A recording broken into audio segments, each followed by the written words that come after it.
you have come to the place where you can learn to harness the power of intention, to create subconscious beliefs that serve you, and to gain insights that allow you to create a life, personally and professionally, that you desire. This is the place where you leverage your subconscious mind and design your destiny. Join me now, your host, Penny Chason. Hey, everybody. It is Penny here, back with another episode of Design Your Destiny. And I have a very special guest today. You've heard me speak many times about awareness and how awareness and insight are an important part of getting what you want out of life. And sometimes that awareness comes from unique places and unique ways. So today I have with me Miss Ichel Francis, who is, I consider, a friend. She's also a coach and an entrepreneur with 3 decades of experience. She is living her dharma by guiding others to reclaim and grow their personal power and to really just move their lives from mediocre to magnificent abundance. She's the creator of the Goddess Moon Circle, of which I'm proud to be a part of. It is a wonderful community that I love. And in this Moon Circle, she assists women in amplifying their voices and speaking their truth as they discover and follow their life's purpose. So without further ado, Ichel, I will let you continue to introduce yourself and whatever you would like to share as we open this up. Hello. And firstly, thank you so much for inviting me on to be a guest on your podcast. It is wonderful to be here and share in your energy and your space because, you know, I adore you already. So it's wonderful to be on here. And yeah, I pretty much love the introduction you gave for me. You know, I consider myself a healer, a guide, a coach, all of the above, just to really hold up a mirror, basically, so that women can see the true power of themselves and unapologetically stand forward and step into that. And, I think that is something that is, we get so caught up in society and society's expectations, in the roles and the rules that, as women, we tend to inadvertently take on a dominance of masculine energy. And I know that I saw that in myself. So I just love that you talk about women and that you nurture women and that you help women, because one of the reasons I joined your Moon Circle is that I learned more about this balance of feminine and masculine energy. Mm-hmm. And from the job that I was in before and then learning to run a business, I had very much stepped into that masculine energy. And I would love it if you would elaborate just a little bit on that, because we all have masculine and feminine energy, and it's all about a balance. Yeah. So as you say, we have both, but often what happens is we will tip into one more than the other, or one becomes wounded. So it becomes very unbalanced, and that will show up in our lives. That's when we may start exhibiting more anger, more stress, more fear, things like that when we tip into a certain one, or you have difficulty in receiving, difficulty in asking for help. It's like, I can do it all. I'm going to do it all by myself. I don't need anybody else. These are all like little red flags that you're tipping more heavily into your divine masculine. Because the other thing is that for me, certainly as I was growing up, I was kind of taught society-wise that to be feminine was weak. It was, if you wanted to get ahead, if you wanted to be successful, be a businesswoman, you had to be full on masculine doing mode. So for me to unlearn those things that I was taught and go, actually being feminine is powerful as frig, so powerful. To stand fully in that power, there's nothing weak about it. Divine feminine is pure power. So to untrain everything that I'd been taught and relearn, reteach myself. So then I was able to go and teach other women and say, stand in your femininity. It's very, very powerful. And you can do all the things. You can be a businesswoman, you can be, like a 7-figure entrepreneur, and you can still be a mother and a wife, and, you can have the balance. You can have all the things. It's a lie. When people go, you can't have everything, it's like, no, you totally can. You totally can. You totally can. There's a way. And I totally believe that. I feel it. I know it. Now, for me personally, I'm much newer to my journey of transformation and stepping into all of this as opposed to you. And you mentioned a couple of things that I want to touch on. And one is about when you get too heavily dominant into the masculine, you shut down that receiving. And you have to be open to receiving. And this goes for men too, with accessing the feminine aspect of your energy, that you have to be open to receiving to step into what it is that you want into life. And the other is that I want to know just how long has it taken you to unlearn? Because this will give people a frame of reference of the continuous work that it takes. Yeah, so probably my eldest son is 20 years old now. So in the early years of my parenting, I was very tipped into masculine. I would get frustrated, I would get angry. And then because I was a woman, I would then feel shame and guilt about getting angry. So it was like this spiral of negative emotions that never got me anywhere. I was like, why am I angry when I'm a mother? This is an amazing journey, but I'm frustrated. And that was one thing, again, talking about balance, was being a mother, like a stay-at-home mother, was not enough for me. And it was really difficult for me to admit that, because I felt like that was saying that my children aren't enough, that being a mother isn't enough. But I like to be challenged. I like lots of things going on in life. I like to grow businesses, all of that kind of thing. I thrive on that. So for me, even to accept that and say, no, I want this and that, I don't have to choose between the two. And it wasn't saying I don't love my children. It was like, no, this is empowering. And as it turns out now, because I have 4 children, they're all like kind of teen years now, I have modeled for them what it means to be an entrepreneur, what it means to follow your heart, what it means to travel the path less traveled, so we say, to actually go ahead and do that. And it was only because in those early years that I questioned and sat with myself, and it was like, what is coming up for me here? Why is this going on? And then I was able to really look into that divine feminine, the divine masculine balance, and see why I was tipping over. So the work started really about 20 years ago, just like slowly chipping away what's going on here, what's coming up for me. And then things probably massively shifted 10 to 15 years ago. But it's a path. I'm still shifting, evolving now. There's always layers. You think, okay, I've leveled up. And then you go, oh, look, there's another layer I didn't know about. And you remove that layer and it just reveals another layer underneath that you didn't know was there. So it's this amazing game of life where it's like constantly evolving. There is no end. So I can't say, oh, it'll take you 3 years and 2 months, because I'm still working on it. I'm still a work in progress. Yeah, it's a lifelong process of awareness. And it was probably 2013, 14 when I really became aware of just how things can shift and ebb and flow. And this may sound a little out there to some of you, but stick with us here. How the universe comes into play, whether you call it God, the divine, the source, the all, it doesn't matter, but it comes into play and can fulfill your needs. And in 2013, 2014, I learned to let go of this idea of coincidences, and it's more about synchronicity. And I guess that's probably where my journey began, but really only in the last 2 years.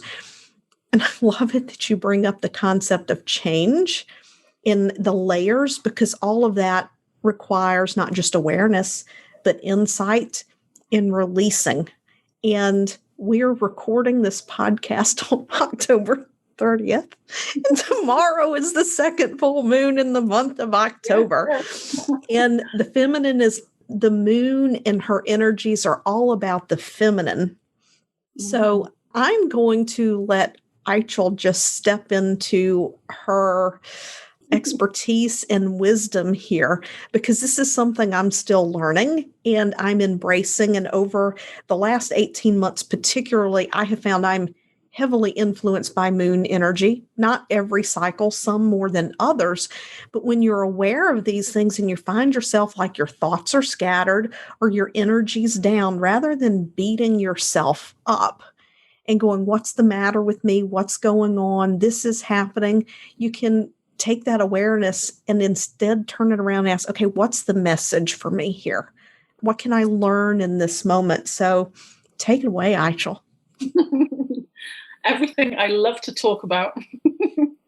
I mean, yeah, like we are so heavily influenced by the moon. Like I'm smiling as I'm saying this because I talk to people and they go, yeah, I get that, but it's a little bit woo-woo. It's a little bit out there. I'm not affected by the moon. And I'm like, okay, so we're on this planet where the moon literally pulls the tides in and out.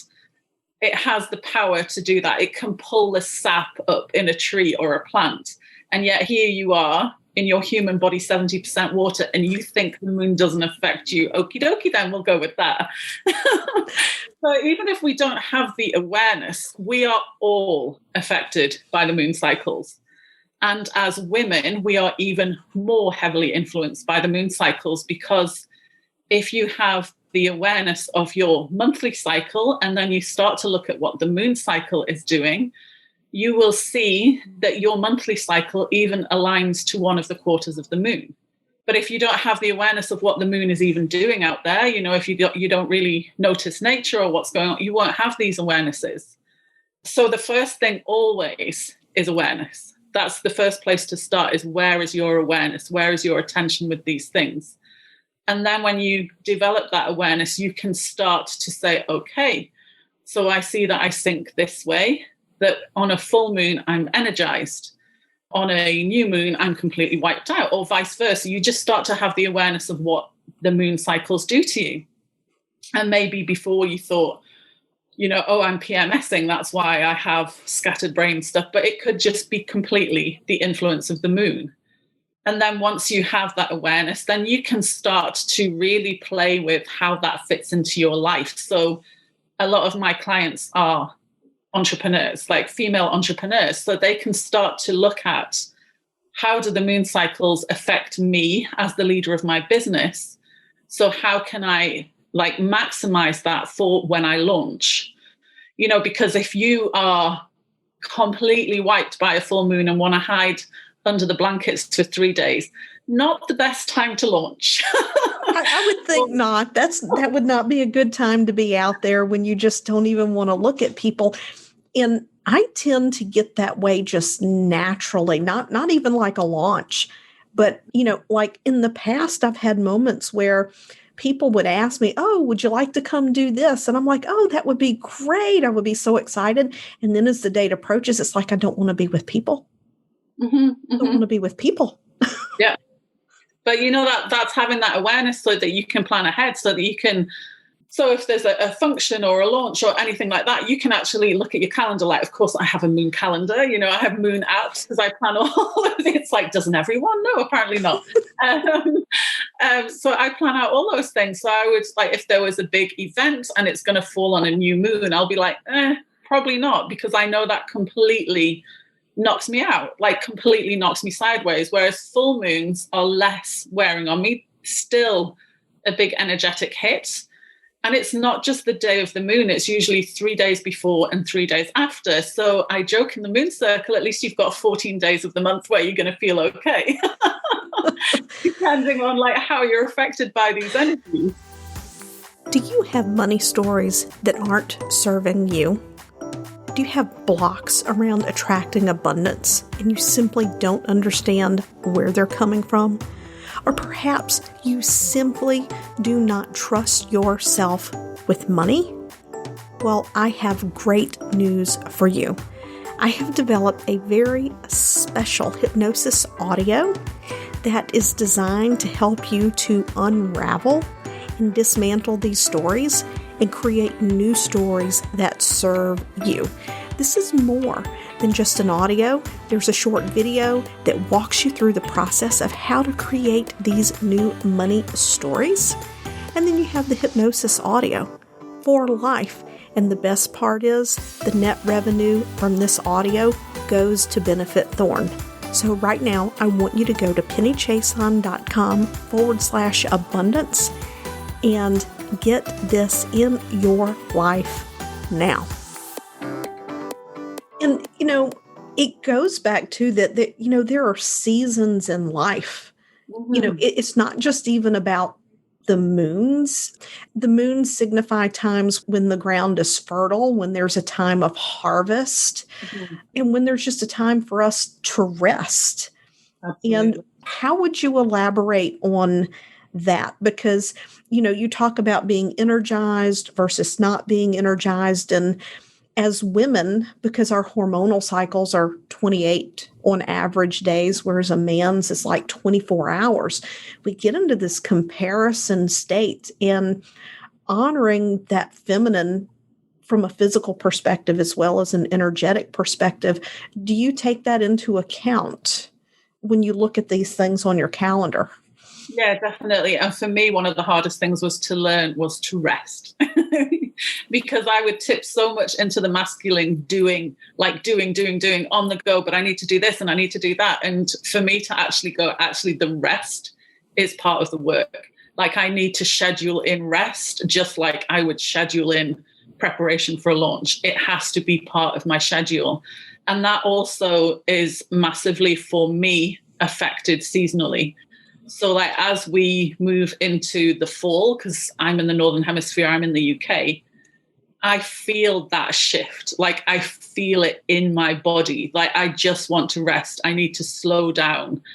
And if I ignore that, I will start to get physically sick. So it's like, ignore it at my peril, but I've learned that the hard way. I would get like physical symptoms because I was pushing through, because other things in my other business would be like, no, this is our busy time of year. You have to push through that. But I've learned now to completely honor that, because that is such a part of the divine feminine, is honoring, receiving, rest, allowing all of these kind of things, like just listening to what your body is asking for and then giving it that, not bulldozing, not going, okay, I'm going to listen for what you want, body.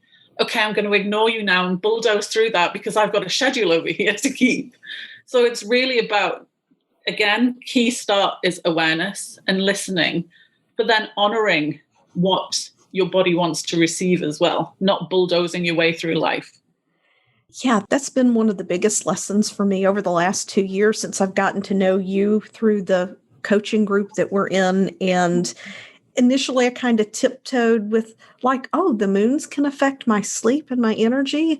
And I kind of toyed with it a little bit. And as I've begun to step more into that feminine, into understanding the moon and outside influences, it's become all about learning to not push, to just allow yourself to feel that pull.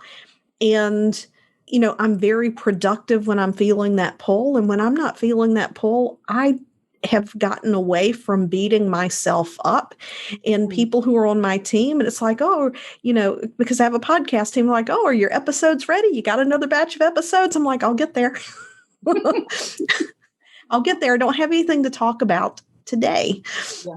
And that allowing and following that pull is, in my interpretation, what allows us to get into alignment. Absolutely. So that we can create what we want.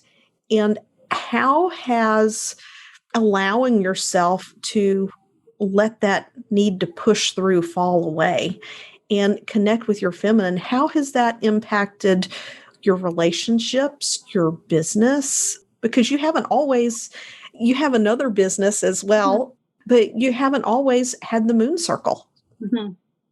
Yeah, again, and it's such a divine feminine attribute. Again, it's such a thing of the moon, but it's allowed me to fully step into my creativity rather than be like the doer of all the systems and processes, to actually go, no, like either hand them off to somebody else or just put them to one side for the minute. And in the resting is when we receive the connections with source.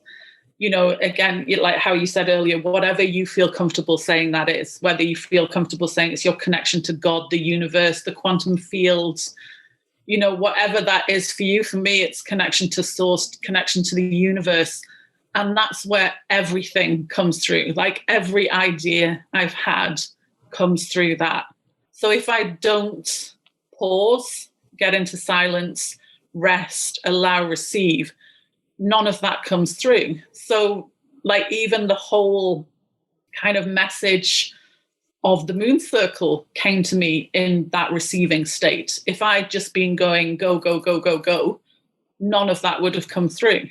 So it's allowed me to receive direction for what my business will look like, how to connect with my ideal client. It's just allowed so much of that. And it's the anti-doing. It's like the absolute opposite.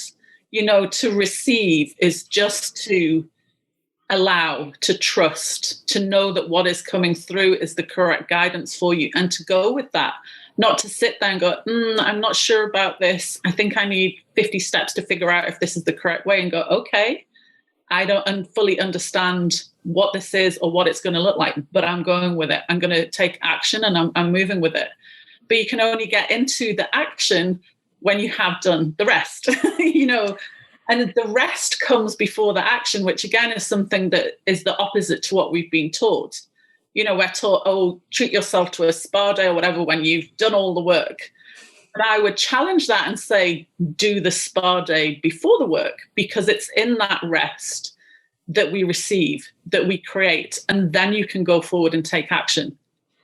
Yeah, I absolutely love that you point that out, because when we're attempting to think our way through something, to think of what to do next, then we can't receive. That receiving comes, you talk about in the rest, in the silence, in the music, in the meditation, whatever it is, it comes when you shut down your conscious analytical thinking mind. That's just chatter. It's like static that drowns out the real message.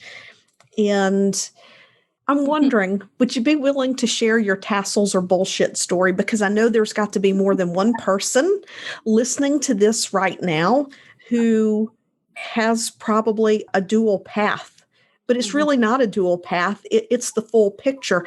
But people tend to think it has to be this way or it has to be that way.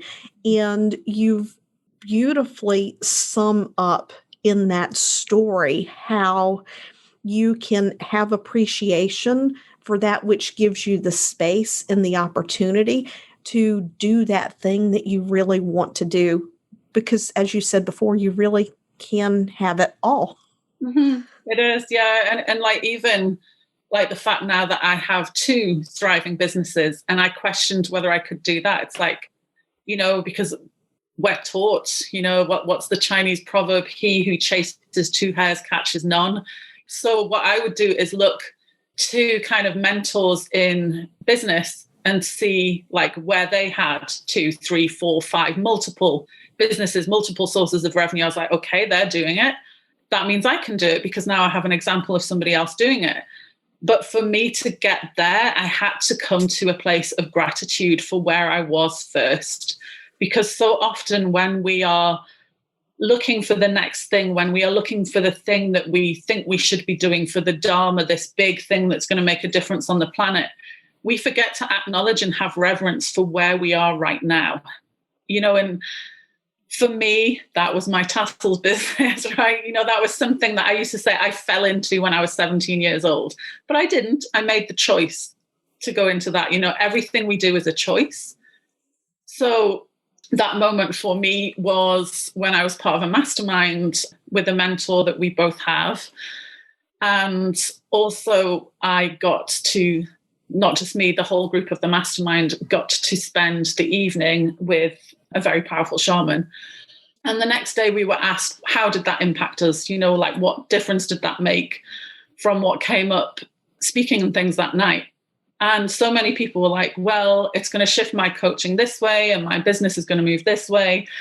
And now I'm going to impact tens of thousands of lives. And I'm sitting there thinking, I sell tassels.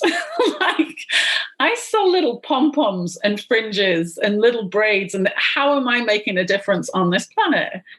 So when I was asked, what was your experience? What do you think of last night? I've come to realize that tassels bullshit.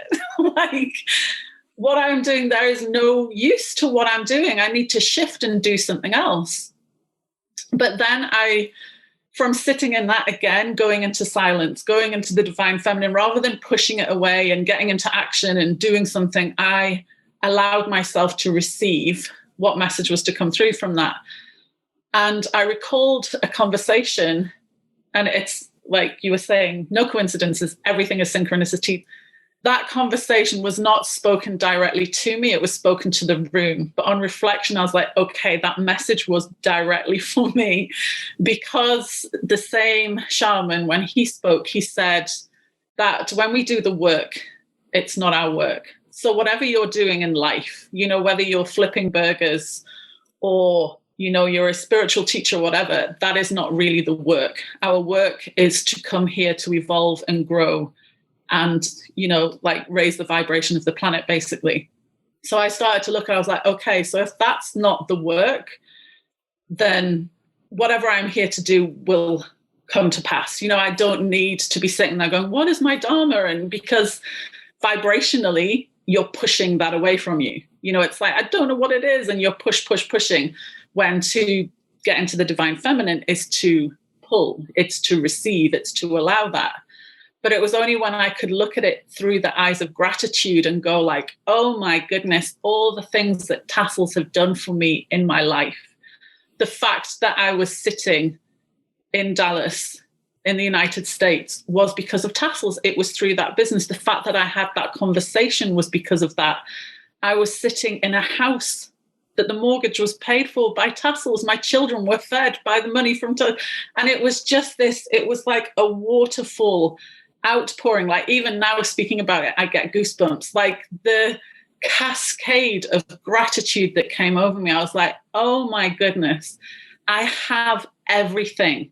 And I'm focusing on the 2% that I don't have and putting all of my energy and attention there, when I already have like this huge abundance around me. I have fresh water. I have a roof over my head. I have 4 children who are all beautiful and healthy and happy and strong. And I'm there going, oh, poor me. I don't have a dharma. Everybody else is making an impact. And it's so funny, like, looking back at it now, but that had to happen for me to receive that message, because now when I share that message with other people, they're able to go, oh, wow, I am so there too.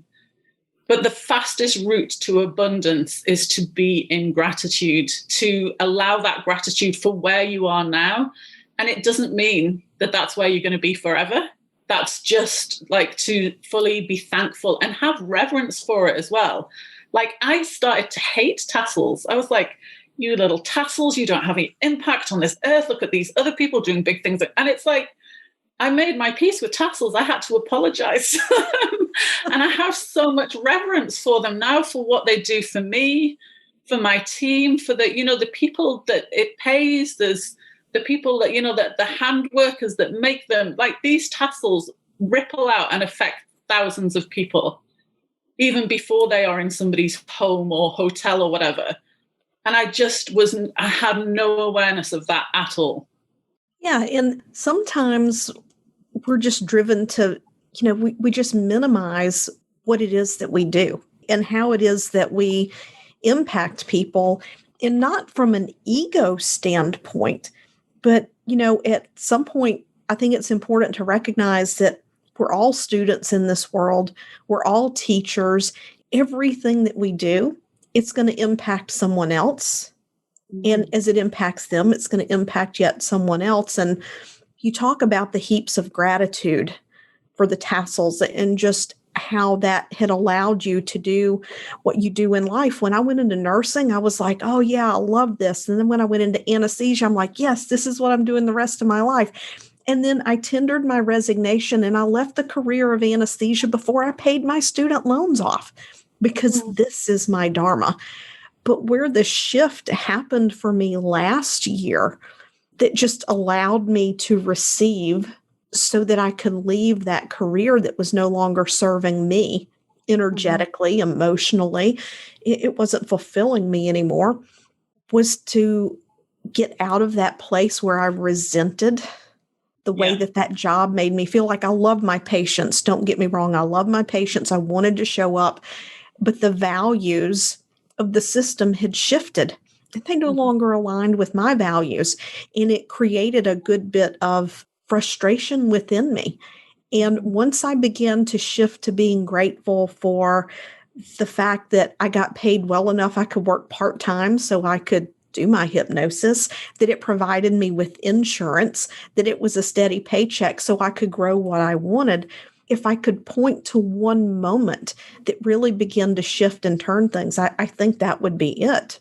And I think it's a very valuable insight if people will allow that, to look at where they are and to understand that even if you don't like where you are, it is providing for you in some way, whether it's a lesson, whether it's connections, whether it's just simply learning the lesson of like, okay, this is not where I'm meant to be. Let me get curious in life and explore where I want to go. I mean, sometimes the lesson is simply that. I mean, would you agree? Absolutely. Like, I absolutely love how you phrase that as well, because when we can start to look at everything in our life as medicine, like everything that happens is so that you can evolve and grow. Like every single thing, because sometimes you're in it, and hello, 2020 has been a lesson on this. It's like, thanks 2020 for all your lessons, and like saying that without any sarcasm at all. But, when you're in the eye of the hurricane and you're like, holy wow, what is going on? Like, how is this possibly in my highest good? But only with hindsight, like 10 years down the line, you can go, wow, if that hadn't happened, it would never have put me on the trajectory that put me where I am now. So everything is a stepping stone. Every single part is guiding you. If you allow the guidance, is guiding you to where you are meant to go, because there's no coincidences. So everything that happens is medicine. And when you can start to accept that, rather than pushing against it, resisting it, giving it all the why me victimhood, I don't understand, why is this happening to me? When you can switch that and change that to everything is always working out for me. This is working out in my highest good. I can't see what the lessons are here, but I'm so thankful they are being given to me. Like, vibrationally, it shifts everything, and you will just start to move in flow, in alignment, and there will be doors open up for you that you didn't even know were closed. It's like paths just appear before you, like, oh, that was what that was for. But again, that only happens if you can get into the divine feminine of receiving, of allowing, and not resisting and pushing your way through it. Yeah, you definitely have to listen and allow, because this time last year, I was in the process. I had just paid an editor and was getting ready to put into print a book that I had written that would have taken my business in a very different direction. But as my business began to take off, I listened and leaned into what I was feeling and where I was being pulled. And that's not my direction anymore. I just had to release and let go of the investment that I made there and just follow my path and let that happen. And I just love how you sum that up. Now, for listeners who are interested in learning more about the influences of the moon and developing that awareness of how it is impacting them, what's one or two tips that you would give them to get started down this path of awareness of that energy? The first thing really is just the awareness. Like, be aware of what the moon is doing. Download an app to your phone that will show you what the moon phases are. Go outside. Like, how many of us now are just shut away in our houses and are not connected to nature in that way? Go outside at nighttime. Feel that glow, that power of the moon. Be aware of what phase she is in. And then once you have awareness of the moon cycles, then connect it to what are your cycles? How does that affect you? What are your energy levels? You can keep a moon diary and just note down as the moon cycle goes through, like, what is my energy like? What are my sleep patterns like? All of those things, like how you're feeling, what's your mental state, what's your physical state, all of those things. And when you've done that for a few cycles of the moon, you will start to see patterns and go, okay, so on the full moon, I can't sleep. On the new moon, I'm energetic, like whatever the pattern is for you, and just start to have that awareness. That's definitely the first path to doing that. Well, I hate to say it. I could talk to you all day. But at some point, we have to wrap things up. Tell everyone how they can connect with you, where they can find you, get more information about the Moon Circle. Yeah, the best way to connect with me is either on Instagram or through my website. Both of those are just under my name, Ichel Francis. So you can find me on Instagram, where I will be talking about all things moon, nature, whatever is going on at that time. And on my website, it has everything about how you can connect with me, how you can get on the wait list for when the Moon Circle opens, all of that good stuff. Yeah. And if you're looking for a community of women where you get together and you can just pop into a Facebook group and go, oh my God, you just can't make this crap up because we're all experiencing the same thing, then this is the place for you. There's actually a hashtag for that. That's totally it. Yeah, especially a month like this month where we've had a new moon, 2 full moons, and all sorts of energetic things going on. It's good to have that support. It is, and it's nice to know that, when you know ahead of time that one cycle after the next is bringing more change, more change, more change. It's like, okay, just give me another scoop of change, please. Whether you like it or not. Yeah, thank you so much for honoring us with your energy and your wisdom. And I'm sure my listeners are going to love your insights about the moon. I know it's something I'm definitely learning more about all the time. Thank you, Ichel. Thank you so much. It's been my honor. Thanks for tuning in today. I would love it if you would head over to iTunes and leave a positive review about how this episode has helped you to improve your life.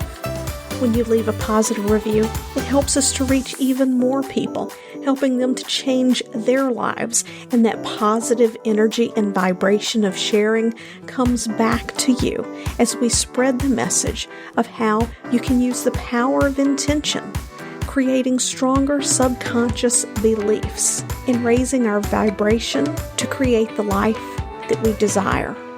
The one that we're here to truly live so that we can fulfill our purpose in life.